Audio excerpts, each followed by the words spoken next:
Hello, friends. Welcome to our story podcast. Let's begin the story. The Blue Umbrella by Ruskin Bond. Nilu, Nilu, cried Binya. She scrambled barefoot over the rocks, ran over the short summer grass, up and over the brow of the hill, all the time calling Nilu, Nilu.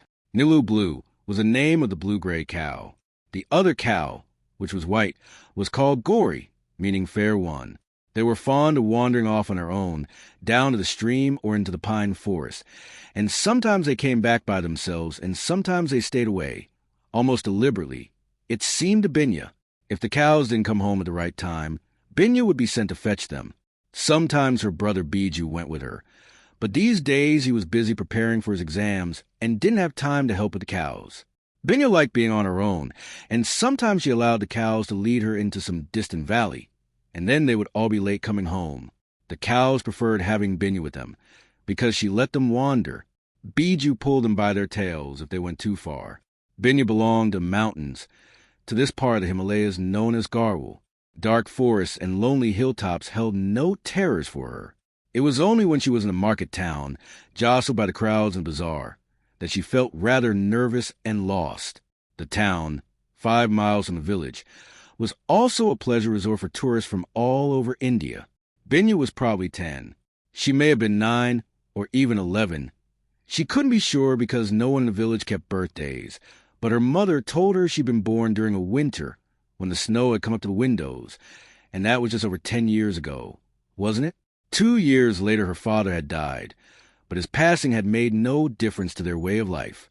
They had 3 tiny terrace fields on the side of the mountain, and they grew potatoes, onions, ginger, beans, mustard, and maize. Not enough to sell in the town, but enough to live on, like most mountain girls. Binya was quite sturdy, fair skin, with pink cheeks and dark eyes, and her black hair tied in a pigtail. She wore pretty glass bangles on her wrists and a necklace of glass beads. From the necklace hung a leopard's claw. It was a lucky charm, and Binya always wore it. Biju had one, too, only his was attached to a string.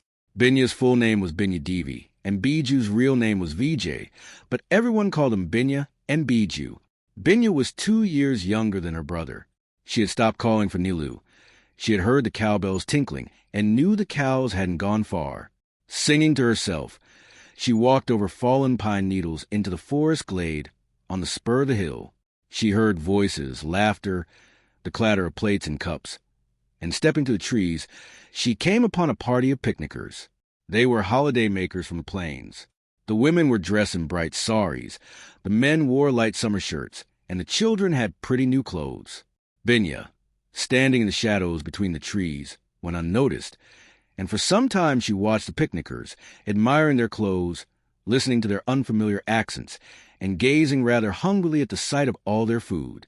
And then her gaze came to rest on a bright blue umbrella, a frilly thing for women, which lay open on the grass beside its owner. Now, Binya had seen umbrellas before, and her mother had a big black umbrella which nobody used anymore because the field rats had eaten holes in it. But this was the first time Binya had seen such a small, dainty, colorful umbrella, and she fell in love with it. The umbrella was like a flower, a great blue flower that had sprung up on the dry brown hillside. She moved forward a few paces so that she could see the umbrella better. As she came out of the shadows into the sunlight, the picnickers saw her. "Hello, look who's here," exclaimed the older of the 2 women. "A little village girl. Isn't she pretty?" remarked the other. "But how torn and dirty her clothes are." It did not seem to bother them that Binya could hear and understand everything they said about her. "They're very poor in the hills," said one of the men. "Then let's give her something to eat." And the older woman beckoned to Binya to come closer. Hesitantly, nervously, Binya approached the group. Normally she would have turned and fled, but the attraction was the pretty blue umbrella. It had cast a spell over her, drawing her forward almost against her will. "What's that on her neck?" asked the younger woman. "A necklace of sorts." "It's a pendant. See, there's a claw hanging from it." "It's a tiger's claw," said the man beside her. He had never seen a tiger's claw. "A lucky charm. These people wear them to keep away evil spirits." He looked to Binya for confirmation, but Binya said nothing. "Oh, I want one too," said the woman, who was obviously his wife. "You can't get them in shops." "Buy hers, then." Give her 2 or 3 rupees. She's sure to need the money. The man, looking slightly embarrassed but anxious to please his young wife, produced a 2-rupee note and offered it to Binya, indicating that he wanted the pendant in exchange. Binya put her hand to the necklace, half afraid that the excited woman would snatch it away from her. Solemnly, she shook her head. The man then showed her a 5-rupee note, but again Binya shook her head. "How silly she is," exclaimed the young woman.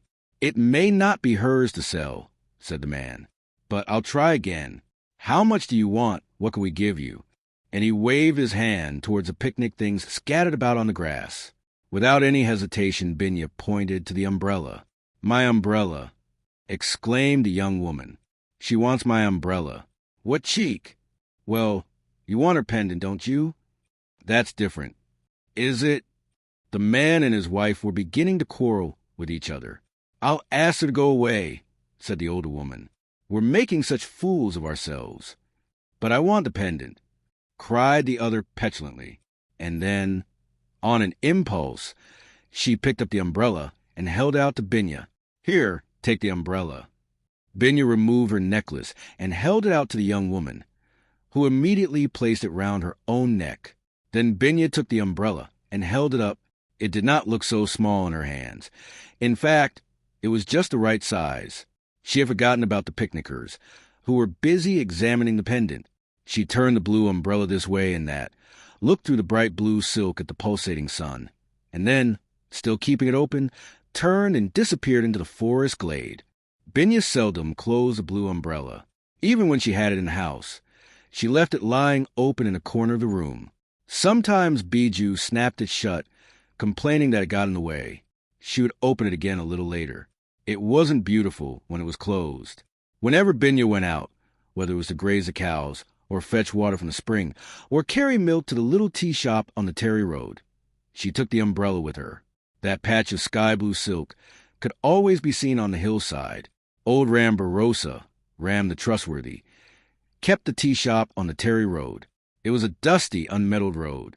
Once a day, the Terry bus stopped near his shop and passengers got down to sip hot tea or drink a glass of curds. He kept a few bottles of Coca-Cola too, but as there was no ice, the bottles got hot in the sun and so were seldom opened. He also kept sweets and toffees, and when Binya or Biju had a few coins to spare, they would spend them at the shop. It was only a mile from the village. Ram Bharosa was astonished to see Binya's blue umbrella. "What have you there, Binya?" he asked. Binya gave the umbrella a twirl and smiled at Ram Bharosa. She was always ready with her smile and would willingly have lent it to anyone who was feeling unhappy. "That's a lady's umbrella," said Ram Bharosa. "That's only for M.E.M. Sahibs." "Where did you get it?" "Someone gave it to me for my necklace." "You exchanged it for your lucky claw." Binya nodded. "But what do you need it for?" "The sun isn't hot enough, and it isn't meant for the rain. It's just a pretty thing for rich ladies to play with." Binya nodded and smiled again. Ram Bharosa was quite right. It was just a beautiful plaything, and that was exactly why she had fallen in love with it.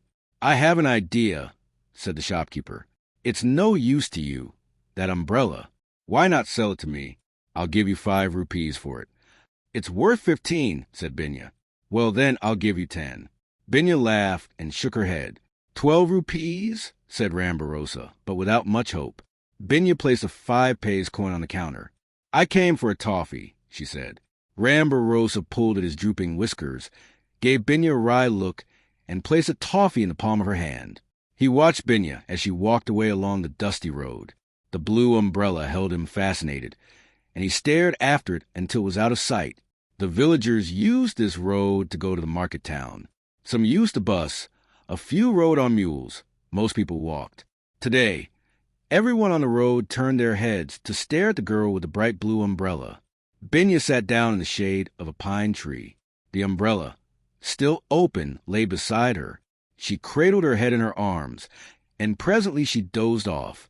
It was that kind of day, sleepily warm and summery, and while she slept, a wind sprang up. It came quietly, swishing gently through the trees, humming softly. Then it was joined by other random gusts, bustling over the tops of the mountains. The trees shook their heads and came to life. The wind fanned Binya's cheeky. The umbrella stirred on the grass. The wind grew stronger, picking up dead leaves and sending them spinning and swirling through the air. It got into the umbrella and began to drag it over the grass. Suddenly it lifted the umbrella and carried it about 6 feet from the sleeping girl. The sound woke Binya. She was on her feet immediately, and then she was leaping down the steep slope. But just as she was within reach of the umbrella, the wind picked it up again and carried it further downhill. Binya set off in pursuit. The wind was in a wicked, playful mood. It would leave the umbrella alone for a few moments, but as soon as Binya came near, it would pick up the umbrella again and send it bouncing, floating, dancing away from her. The hill grew steeper. Binya knew that after 20 yards it would fall away in a precipice. She ran faster, and the wind ran with her, ahead of her, and the blue umbrella stayed up with the wind. A fresh gust picked it up and carried it to the very edge of the cliff. There it balanced for a few seconds before toppling over out of sight.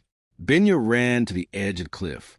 Going down on her hands and knees, she peered down the cliff face. About 100 feet below, a small stream rushed between great boulders. Hardly anything grew on the cliff face, just a few stunted bushes, and halfway down, a wild cherry tree growing crookedly out of rocks and hanging across the chasm. The umbrella had stuck in the cherry tree. Binya didn't hesitate. She may have been timid with strangers, but she was at home on a hillside. She stuck her bare leg over the edge of the cliff and began climbing down. She kept her face to the hillside, feeling her way with her feet, only changing her handhold when she knew her feet were secure. Sometimes she held on to the thorny bilberry bushes, but she did not trust the other plants, which came away very easily. Loose stones rattled down the cliff. Once on their way, the stones did not stop until they reached the bottom of the hill, and they took other stones with them, so that there was soon a cascade of stones, and Binya had to be very careful not to start a landslide. As agile as a mountain goat, she did not take more than 5 minutes to reach the crooked cherry tree. But the most difficult task remained. She had to crawl along the trunk of the tree, which stood out at right angles from the cliff. Only by doing this could she reach the trapped umbrella. Binya felt no fear when climbing trees. She was proud of the fact that she could climb them as well as Biju, gripping the rough cherry bark with her toes and using her knees as leverage. She crawled along the trunk of the projecting tree until she was almost within reach of the umbrella. She noticed with dismay that the blue cloth was torn in a couple of places. She looked down, and it was only then that she felt afraid. She was right over the chasm, balanced precariously about 80 feet above the boulder-strewn stream. Looking down, she felt quite dizzy. Her hands shook, and the tree shook too. If she slipped now, there was only one direction in which she could fall. Down, down, into the depths of that dark and shadowy ravine. There was only one thing to do: concentrate on the patch of blue, just a couple of feet away from her. She did not look down or up, but straight ahead, and willing herself forward, she managed to reach the umbrella. She could not crawl back with it in her hands. So, after dislodging from a forked branch in which it had stuck, she let it fall, still open, into the ravine below. Cushioned by the wind, the umbrella floated serenely downwards, landing in a thicket of nettles. Binya crawled back along the trunk of the cherry tree. 20 minutes later, she emerged from the nettle clump, her precious umbrella held aloft. She had nettle stings all over her legs, but she was hardly aware of the smarting. She was as immune to nettles as Biju was to bees. See you in the next video. Please don't forget to like and subscribe.